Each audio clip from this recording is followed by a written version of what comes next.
الحمد لله رب العالمين والصلاة والسلام على رسوله محمد وآله وأصحابه أجمعين. اما بعد، د سلسله الفقه الجهادي د درسونو په لړۍ کې نن زموږ دویم بحث دی د نواقض الایمان. اوله حصه شوې وه، دا دویمه حصه ده.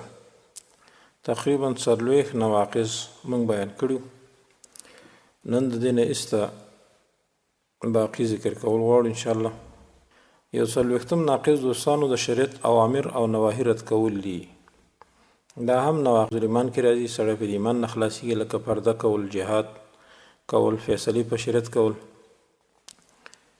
دا اوس اوامر دي. الله موږ ته په دې باندې امر کړی چې تاسو جهاد کوئ، پرده کوئ، حجاب،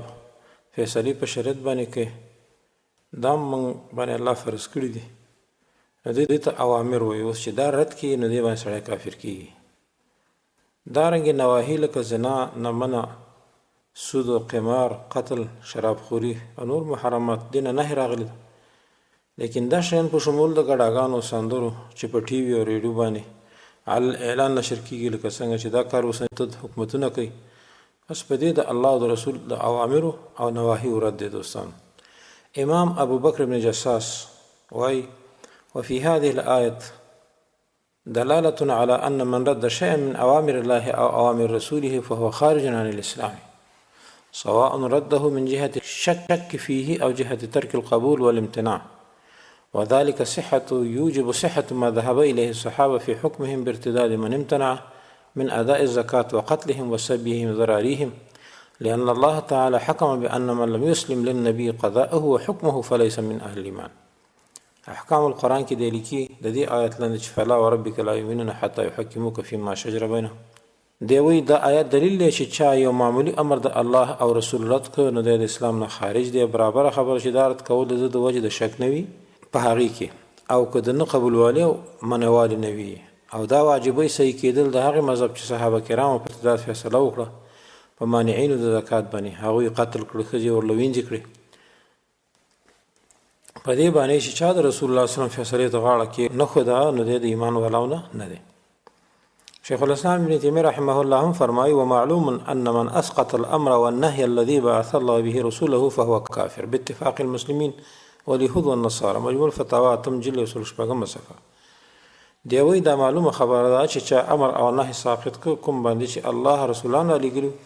نو د کافر د په اتفاق د مسلمانانو، يهود او نصارا باندې. د دې مذکوره علماو د اقوال نه دا معلومه شوه چې د شریعت د حدود معطل کول سره د مباحوالي د محرماتو لکه زنا، سود، شراب وغیره دا اسقاط دی د الله د اوامرو او نواهیو.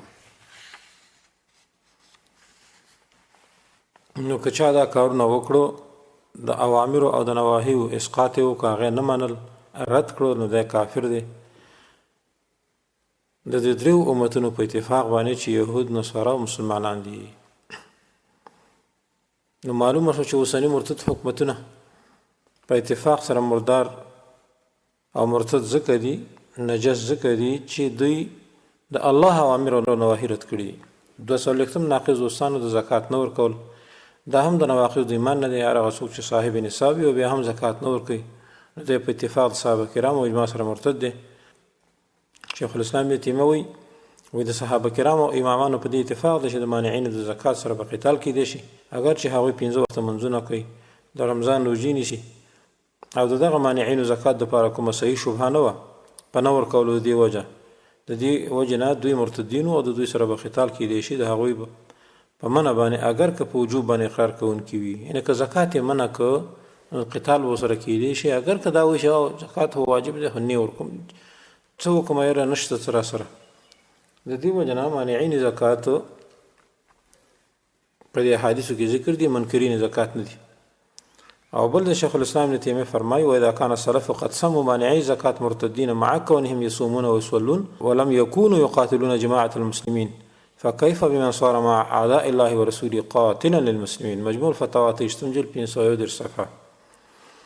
دی وایي کله چې سلف صالحینو د زکات منع کوونکي مرتدین یاد کړل، سره دې نه چې دوی روژې هم نیولي، منځونه هم کول،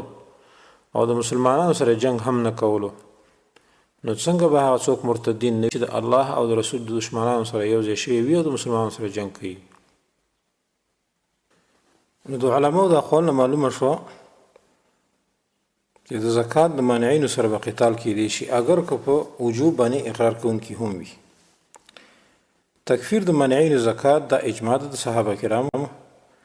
او دا اجماع صرف امام ابن تیمیه نه د نقل کړي بلکې ابوبکر جساس په احکام القرآن کې، امام قاضي ابو علی حنبلی په مسائل ایمان کې، علماء نجد هم په ادر السنه کې دا اجماع نقل کړل چې دا مرتدینو ښځې ته ابوبکر وینځې کړې، دوی منکرین نه وو. لہذا په اوس دور کې بعضې مولیان چې هغه د دین خالص مولا دی فتاوی لیکلي ده، هغه وایي چې ابوبکر صدیق قتال د دوی سره لکه د باغیانو سره لکه دوی اقرار کوو نو دا باغیانو نه مرتد، نو دا خبره په اجماع سره خطا ده او دا خبره په دې کې نشي منل کېدی. ځکه شیخ الاسلام ابن تیمیه دې خبره ته بار بار اشاره کړې ده چې دا مانعین زکات چې دا مرتدینو ځکه ابوبکر صدیق ته ښځې راوستې او هغوی مړه کړو، قتال یې څه وکړو. د باغیان نه څوک ښځې نه راولي چې دوی باغیان وو.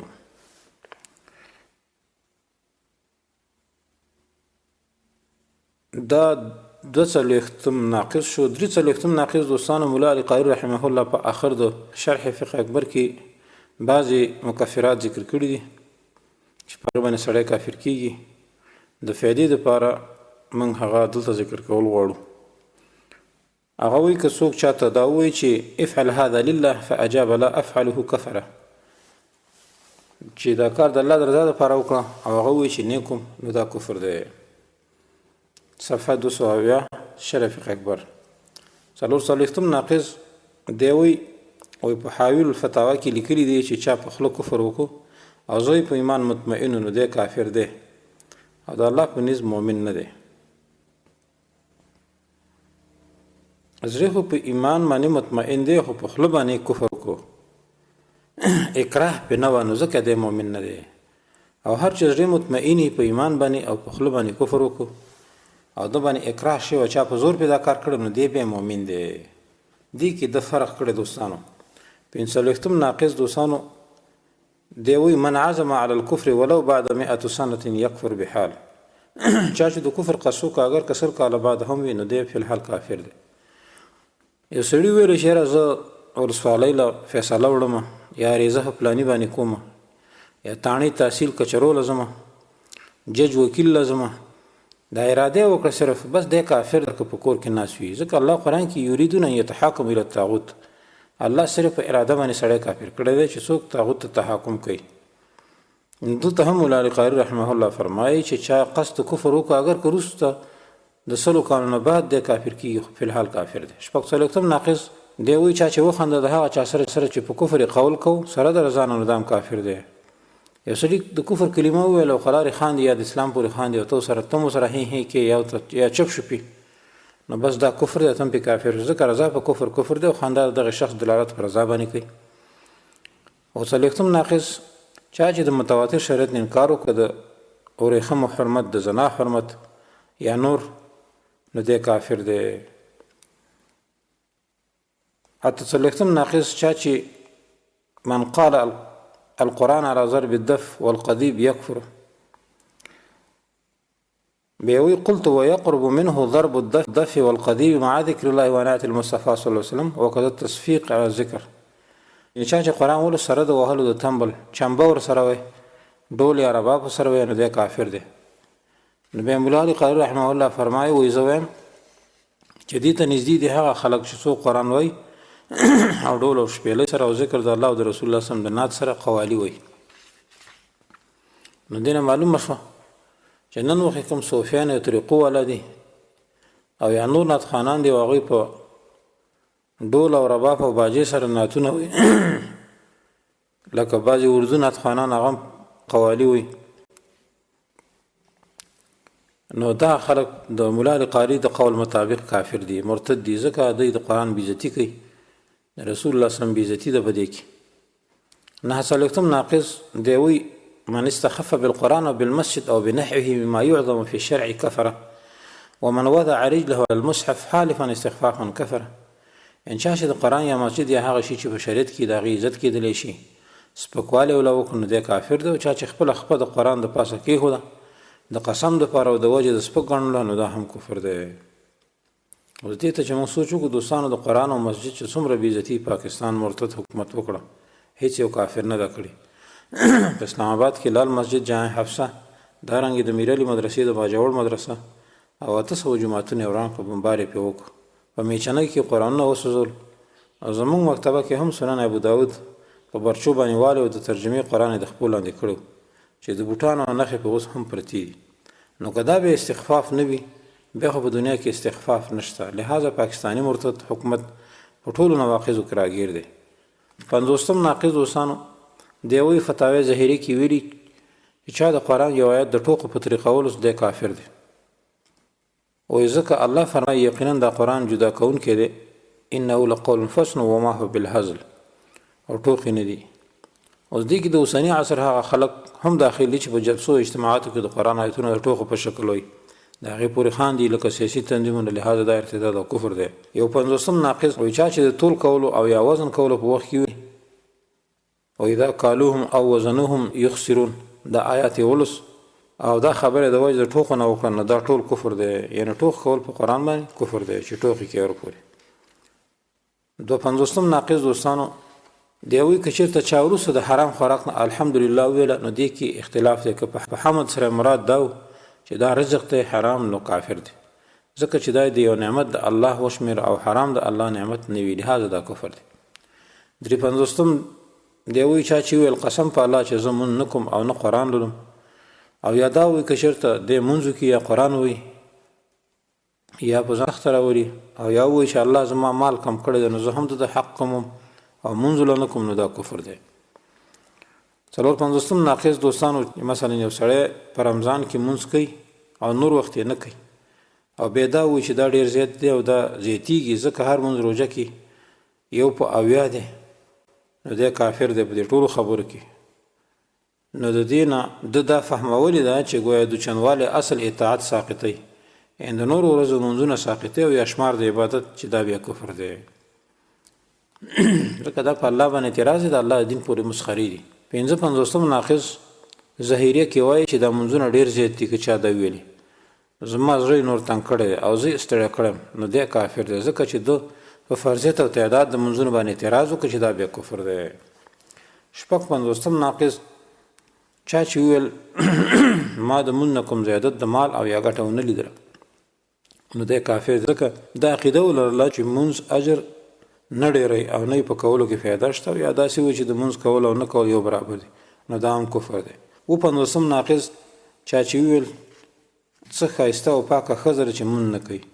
دا کفر دی ځکه چې د ګناه کول او ګناه چې مونځ پرېښودل ښه وګڼله لکه اوس مونځ نه کول دا کفر دی او ته وایې چې دا ډېره ښایسته ښځه ده ځکه مونځ نه کوي. 58 ناقص دوستانو چا چې د امام سره بغیر د اودس نه د جماعت مونځ وکړو قصدن نو دی کافر دی. ملا علي قاري رحمه الله دا خبره په شرح فقه اکبر 280 کې کړې ده. 50 ناقص خلاصه کې وی دا خلاصه الفتاوی یو کتاب دی د احناف معتبر وایي چا چې د یو عالم سره بغض وکړو چې ظاهري سبب د بغض موجود نه نو یره د پرې د کفر زه وایم ظاهره وی دا ده چې دی کافر دی ځکه د عالم سره بغض بغیر د سبب دنیوي او اخروي نه دا بغض دی د شریعت د علم سره او دې کې شک نشته په کفر کې چې څوک د علم بد ګڼي بغض خلا پرېږده. 60 ناقص محیط کې لیکي چې څوک په یو چت ځای باندې کینی او خلک ترېنه ګرد چاپېر وي او پوښتنې ترېنه د ټوکو په طریقه باندې کوي او بیا دی په تکیهګانو باندې ولي مثلا او دوی ټول خاندي نو دا ټول کافران دي ځکه چې دوی د شریعت سپکوالی وکړو. یو 60 ناقص ملا علي قاري رحمه الله فرمایي چا چې د یو معلم یعنی عالم دین سره ځان مشابه کو د ټوکو په طریقه او لرګی راواخیسته ماشومان یې وهل چې زه ګوره مولا یم نو دی کافر دی ځکه د قرآن تعلیم کوونکي د علماو شریعت د جملې نه دی نو استهزاء او ټوکې کول په دې پورې او په معلم د دې پورې کفر دی. 62 ناقص که څوک داسې وایي چې څوک طاقت لري چې عمل د علماو په اوامرو باندې وکړي چې دا مولیان څه وایي موږ ټول پرې عمل کوو نو دی وایي کافر دی ځکه چې دا تکلیف د ملا یطاق دی او یا دروغجن کول د علماو دي په انبیاء علیه السلام باندې چې دا دواړه کفر دی. ځکه دا علما چې د انبیا وارثان دي نو ګویا د تکذیب د انبیا هم وکړو. درش پیتم ناقص او که سره دا وای چې چا ویل چې د څه لپاره علم زده کوم نو دا کفر دی، یعنی د علم سپکوالی کو یا د عقیده چې علم ته حاجت نشته، او یا ویل چې یو کاسه د ماتې ډوډۍ د علم نه بهتره ده نو دی کافر دی. څلور شپیتم ناقص که چا دا ویلي زه حلال او حرام نه پیژنم دی کافر دی، یعنی د اراده د حرام او د حلال په استعمالولو کې فرق نه کول دي، او یا د حرام او د حلال والی عقیده ده خلاف د اعتراف، یعنی دا به د جهالو کار دی. چې که اعتراف چا کو چې حرام او حلال شته او د جهل د وجې نه یو شی نه پیژندنه دا به کفر نه وي، خو چې جهل معتبر وي. پنځه شپیتم ناقص دوستانو او که چا یو عالم ته ویل او دی عالم د علم نه یو شی ذکر کولو او یا یو صحیح حدیث روایت کولو چې ورته وي چې دا هیڅ شی نه دی، په کار د چې روپۍ پیدا شي، ځکه عزت او شرف نن په روپو کې دی نه په علم کې، دا شخص کافر دی. ځکه دې شخص د الله د دې قول معارضه وکړه چې الله فرمایي ولله العزة ولرسوله وللمؤمنین، چې خاص عزت الله لره دی، د رسول او مؤمنانو لره عزت دی. شپږ شپیتم ناقص دوستانو دی وایي څوک چې دا وایي چې د یوې روپۍ برابر نه دی هغه څوک چې روپۍ نه لري دی کافر دی. ځکه د ده په دې خبره کې عالم نیک او مؤمن سړی هم راغلل، حالانکه هغوی د الله په نظم باندې ډېر اوچت دي. قل هل یستوي الذین یعلمون والذین لا یعلمون. دارنګې یو شپیتم ناقص چا ته چې وویل شي چې ایمان څه شی دی او هغه وایي زه نیم خبر نه دی کافر دی. خو دوستان یو خبره یاد ساتل غواړي هغه ده چې دې نه مراد اجمالي ایمان دی، ځکه تفصیلي ایمان ډېرو مولیانو ته هم نه ورځي، نو مراد اجمالي ایمان دی چې دا لازم دی چې باید مؤمن یاد کړي. اته شپیتم ناقص دوستانو مولا علی قاری رحمه الله فرمای یو کافر یو مسلمان ته وایي چې ما ته اسلام وښیه، هغه وایي زه صفت نه پیژنم چې اسلام څنګه دی، نو دی کافر دی. ځکه رضا د ځان په کفر او د بل چا په کفر باندې هم کفر دی، ته په دې باندې راځي چې دا کافر هم کافر لړ شي. نه شپیتم ناقص دوستانو هغه ښځه چې د ایمان او اسلام صفت نه پیژني، امام محمد وایي باید چې د دې او د خاوند ترمنځ جداوالی راشي، ځکه چې دا مرتده ده. نو په کار ځکه چې ایمان یادول په نر ښځه باندې لازم دي. او یایم ناقص دوستانو یو مسلمان دی چې یو څربه نصرانی ښځه ولیده، یو انګریزه، او دا ارمان یې وکړه چې کاش زم نصراني وی چې دا مې په نکاح کړی نو دا کافر دی، ځکه ارمان د کفر دی. یو ناقص یو وهونکی شخص چې څوک وایي چې ته مسلمان نه چې دا وایي، هغه وویل قصدن چې نه مسلمان، نو دا سړی کافر دی. یا چې یو حرام کار کوونکی ته وایي چې حرام کار یې کوو د الله نه ویرېږه، هغه وایي نه یېرېږم، نو دا هم کافر دی. دویم ناقص چې چاته اواز وکړه ای کافر یا ای یهودي ای نصراني ای هندو ای مجوسي، نو هغه ویل حاضر یم ستا په خدمت کې، نو دی کافر دی، ځکه د اقرار وکړه په دغه الفاظو باندې. درې اویم ناقص یو مسلمان ته چا ویل چې لا اله الا الله وایي هغه ونه وایي، نو دا هم کافر دی، ځکه دې نه د دې انکار ثابت شو، د انکار وکړه. څلور اویم ناقص که چا دا ویل چې زه د اسلام نه بیزار یم، نو دا هم کافر دی بغیر د اختلاف نه. پنځه اویم ناقص که چا دا ویل چې نصرانیت د یهودیت نه ښه دی او یا برعکس، نو دی کافر دی. په کار داسې ده چې داسې وایي چې یهودیت شر دی د نصرانیت نه، لکه دا حدیث کې راځي. شپږویم ناقص وایي چا چې یو هګۍ مجوسیانو ته د نوروز د مجوسیانو چې اختر دی په دغه ورځ باندې، هغې په ورځ باندې دوی ته هدیه کړه، نو دی کافر دی، ځکه د مجوسي سره په کفر او په سرکشۍ کې مادت وکړو. نو دوستانو د دې نه معلومه شو چې د عیسایانو د کرسمس په اختر کې تاسو به ښه وینئ، لیدلي به هم وي. د کرسمس اختر چې کله په پاکستان کې د عیسایانو اختر نو د پاکستان د حکومت لوی مرتدین هغوی سره اختر کوي، حتی چې د سیاسي او په نوم اسلامي تنظیمونو مشران هم د هغوی سره په دغه ورځ باندې کیکونه پرې کوي، دا د هغوی یو رسم او رواج دی. نو دا ټول کفار او مرتدین شو په دې باندې. دارنګه اکثر خلک په افغانستان کې د نوروز په ورځ د مجوسیانو او شیعاګانو سره دا ورځ مانځي کله ول جامع کوي نوي چې په دې باندې دوی د ایمان نه خلاصيږي نست حدیث د رسول الله صلی الله علیه وسلم رسول الله صلی الله علیه وسلم فرمایي من تشبه بقوم فهو منهم چا چې د قوم سره مشابهت وکړو د هغوی د ډلې نه دی نو لهذا معلومه شو چې دې عمل نه ځان ساتل پکار دي چې د یهودو نصارا او د عیسایانو سره یا د شیعاګانو سره ځان مشابه نه کړو واویم ناقص چا چې ویل باید مال دی پیدا شي که حلال وي که حرام نو ویونکي دې خبرې د ایمان نه کفر ته نږدې دي خطر ده د کفر چې لهذا دا خبره نه ځان ساتل پکار دي اکثر خلک په دې خبرو کې اخته دي اته ویم ناقص چا چې ویل کش چې شراب زنا ظلم یا د خلکو قتل حلال وي نو دا کفر دی د دې وجه نه چې دا ښه ګڼل دي د دې ګناهونو چې دا بیا کفر دی چې ګناه دي ښه وګڼله بس کافر نه ویم ناقص چا چې دا ارمان وکړي چې کاش چې الله زنا او قتل او ظلم حرام کړی نه وي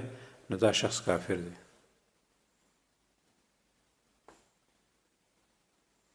مخکې او دې کې دا فرق دوستانو چې هلته داسې وي لیت الخمر او زنا او ظلم او قتل ناس کان حلالا کاش که دا حلال وي او دې نه ویم ناقص کې چا چې ارمان وکړي چې الله دا نه وي حرام کړی دی هغه کې دا فرق اتیم ناقص وای چې کله د روزي میش راشي او ته دا خبره وکي چې ډېر اوږده او درانه او د بوج والا میشته یره خبم تنکی نو دا کفر دی ځکه چې بدی غني الله امر دی چې بد غني یو اتیم ناقص چا چې فقیر ته حرام مال وکاو د ثواب پنيتي ورکو نو پاغي سره د ثواب نیت وکړو نو دی کافر دی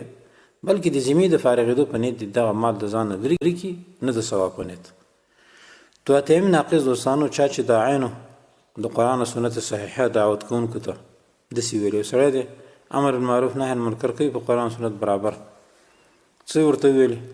تاسو هر وخت شور او شغب جوړ کړئ نو په ده د کفر یاره ده په دې باندې سړی کافر کېږي هم خو هغه د عین چې هغه د قرآن او سنت دعوت کوونکي وي نه د مروجه تبلیغیان صاحبان ځکه دا د قرآن او سنت دعوت نه کوي داسې خپل صوفیت ته دعوت کوي او مذهب ته دعوت کوي درې اتیم ناقص دوستانو که یو چا داسې ویل که الله ما ته امر وکړي چې د فلاني سره جنت ته لاړ شه نو زه نه ځم دا سړی په دې وخت کې کافر شو ځکه د قصد وکړو د الله د مخالفت په راتلونکي زمانه کې او مخالفت په معنا د نفي د قبلولو کې دا کفر دی څلور اتیم ناقص چاته چې مصیبت یا ډېر مصیبتونه ورسېدل او بیا یې ویل ای ربه زما مال دې ما نه واخیست یا داسې کار دې وکړه یا داسې دې وکړه داسې الفاظ چې استعمال کړي نو مولا علی قاری رحمه الله وایي چې دی کافر دی او د تصدیق به نشي کېدی په دې خبره چیرې زه خطا شوم ځکه ظاهر د کلام اعتراض دی په فعل ماضي او راتلونکي د الله باندې په الله اعتراض وکړي چې ما سره دا کار وکړو او په الله اعتراض دا کفر دی پنځه اتیم ناقص چا چې چرس حلال وګڼل سیګریټ نسوار وغیره نو په اجماع د امت سره کافر دی علما نجد دګي مجموع توحید جل اول صفحه 333 کې شپږ اتیم ناقص یو صحابي یا ټول صحابه کرامو ته کنزل کول یا د عقیده لري چې جبرئیل په وحی کې غلط شوی دی چې وحی په محمد صلی الله علیه وسلم راوړه حق د علی او ندام کفر دی چې شک پکې نشته واته ام ناقص چا چې انکار وکړي چې ابوبکر صدیق ته رسول الله صلی الله علیه وسلم صحابي نه دی نه دی کافر دی ځکه الله فرمایي اذ یقول لصاحبه کله چې دوی خپل ملګری ته نه قرآن نه انکار دی دا اته ام ناقص د قرآن او سنت د دعوت په وخت کې بد ګڼل یا غصه او غضب اظهار کول هم کفر دی ته ترجمه کې حدیث وته دی به غصه کیږي نو دا کافر دی ځکه الله فرمایي وإذا تتلى عليهم آياتنا بينات تعرف في وجوه الذين كفروا المنكر کله چې تلاوت کړی شي په دوی باندې آیاتونه زمون واضح نو پیژنې به ته په مخونو دا کسانو کې چې کافران دي بد ګڼل دی بد ګڼي نه دې امنا مسلمان مجاهد قتلول په دین باندې او د دین د وجه نه دا کفر دی شیخ الاسلام د چا پوښتنه وکړه چې یو شخص د دین په سبب د مسلمان وجنه حلال غني غوجني او دغه قاتل به د اسلام دعوه هم کوي نو دا شخص څنګه دی نو هغه جواب ورکړ هر کله چې یو شخص بل شخص د اسلام په سبب وجني لکه څنګه چې نصراني مسلمانان وجني په خپل دین باندې دا شخص ډیر شریر کافر دی د موحد کافر نه ځکه دا کافر محارب دی دا کافر په شان دی کوم چې د رسول الله صلی الله علیه وسلم صحابه کرام سره جنگیدل او دوی به جهنم کې همیشه وي لکه څنګه چې نور کفار دي معلومه شو دوستانو چې د پاکستان مرتد او حرامي حکومت مجاهدین طالبان او القاعده د اسلام د دین د وجنه وجني هغه د قسم تعجبونه ور کوي نو دوی ګویا د رسول الله صلی الله علیه وسلم د زمانه د کفار نه هم سخت کفار دي نویم نمبر ناقص که څوک دا وایي چې چیرته ماته الله جنت راکړي نو زه به داخل نشم نو دی کافر دی ځکه د الله د قول استخفاف وکړو هغه سپک وګڼو. یو نویم ناقص دوستانو که څوک چاته وایي چې من مه پرېږده یقینا الله به دې ونیسي، پس هغه وایي چې نه که چېرته زه الله تعالی ونیولم سره دې نه چې زه مریض یم نه په ما به ظلم وکړي. او یا یو مظلوم داسې وایي چې دا د الله تقدیر دی، نو ظالم وایي چې زه ظلم کوم بغیر د تقدیر د الله نه، نو دی کافر دی. 92 نمبر ناقص که چېرته چاته وایي چې هلکه نوکان دې پرېږده دا ډېر اوږده اوږده دي، دا د رسول الله سنت طریقه ده، نو هغه څه وایي چې نه پرې کوم اگر که دا سنت دی نو دی کافر دی. دا خبره امام ابن حجر حیتمي کړې ده په الاعلام بقواطع الاسلام 358 صفحه کې. دارنګه که چا ویل چې د قیامت نه زه نه یېرېږم نو دی هم کافر دی. 94 نمبر ناقص که د چا مرض اوږد شو او سخت شو او بیا داسې خبره وکړي که د الله خوښه شي نو ما د کافر مړ کړي نو دی په دې خبره باندې کافر شو. همدارنګه که چېرته دی مصیبتونو باندې مبتلا شو، مرضونه پرې راغله، مال او حال یې غرق شو، ویل زما مال او بچي دې واخیستل یا الله، او یا دا ته څه کوې نو دا خو ظلم دی، نو دی کافر شو. د دې وجه نه چې د نسبت د ظلم الله ته وکړو. 95 نمبر ناقص که یو سړی په خپل غلام یا بچي باندې په غضب شي او سختي ووایي او دته کوم سړی راشي ورته وایي چې ته مسلمان نه یې، هغه وایي چې نه مسلمان، نو دی کافر دی. 96 نمبر ناقص دوستانو که یو سړی خپلې ښځې ته وایي چې ته ماته د الله نه محبوب یې، نو دی کافر شو. ځکه دا د قرآني نصوص او د رسول الله صلی الله علیه وسلم د حدیثو تکذیب دی. البته یو محبت طبیعي دی چې محبت طبیعي د زړه مینه هغه د څوک د چا نشي لرې کولی. که زړه کې ورسره مینه وي خو ظاهري یو تشریعي مینه ده، دا به د ښځې او د مال او دارنګې د دنیا سره دومره نه کوي لکه څرنګه چې د الله سره مسلمان کوي، ځکه د الله او د رسول مینه مخکې ده. 99 نمبر ناقص که یو سړی دا وایي چې رسول الله صلی الله علیه وسلم به و چې کله به خوراک کوو نو خپلې ګوتې به یې څټلې او بل سړی ورته وایي چې دا ادب نه دی نو دی کافر شو، ځکه د رسول الله صلی الله علیه وسلم سنت سپک وګڼله. 98 نمبر ناقص که چېرته یو سړی وایي چې زما دپاره مونځ ښه نه دی، ځکه که زه مونځ وکړم نو مال مې هلاکي، او یا دا وایي که مونځ وکړم او که نه نو یو برابر دی، او یا دا وایي دا دومره ډېر مونځونه به زه کوم نو دی کافر دی، ځکه د الله دغه فرایضو نه انکار وکړه. 99 نمبر ناقص که یو فاسق په خپل بچي باندې شراب وڅښي او بیا په خپلو خپلوانو پیسې او شیریني وشیندي نو ټول کافر شو. د دې وجه نه پخوا وخت کې دوستانو چې خلکو به د چا به زوی غټ شو ګیره به یې خریله، اول وار کې نو هغوی به پیسې تقسیمولې چې زما زوی دومره شو چې ګیره اوس خري، نو دا کافر دی، دا مرتد دی دوستانو. په دې خبره په دې کارونه باندې او دا هم غلطه خبر چې موږ ناپوهه او هغه کې چا څه نه دي ویلي، قرآن او حدیثو قیام حجت پې شوی. سلم ناقص د فیصلو د وړلو اراده کول طاغوت ته، یعنې چې څوک د اراده وکړي د فیصلو کولو په ولسوالۍ تاڼه تحصیل وغیره کې دا به کافر وي. د سورة نساء په آیات باندې الم تر الی الذین یزعمون انهم آمنوا بما انزل الیک وما انزل من قبلک یریدون ان یتحاکموا الی الطاغوت وقد امروا ان یکفروا به ویرید الشیطان ان یضلهم ضلالا بعیدا. شیخ الاسلام ابن تیمیه لیکلي دي ويزول الايمان بمجرد اراده التحاكم الى غیره، یعنی زایل کیږي ایمان صرف په اراده کولو د فیصلو طاغوت ته. به دا آیات ذکر کړي نو دا دوستانو سل نواقص شو. دا نواقص چې چا باندې قیام حجت شوی وي او دا نواقص دنه صادر شو او په څلور اندامه روغ معذور نو جهل په دې نواقصو کې عذر نه ده چې موږ ناپوه یو موږ نه پوهیږو موږ څه وکړو. نو د دې وجه نه دوستانو د دې نه ځان ساتل پکار. الله دې موږ او تاسو له په عمل کول توفیق راکړي.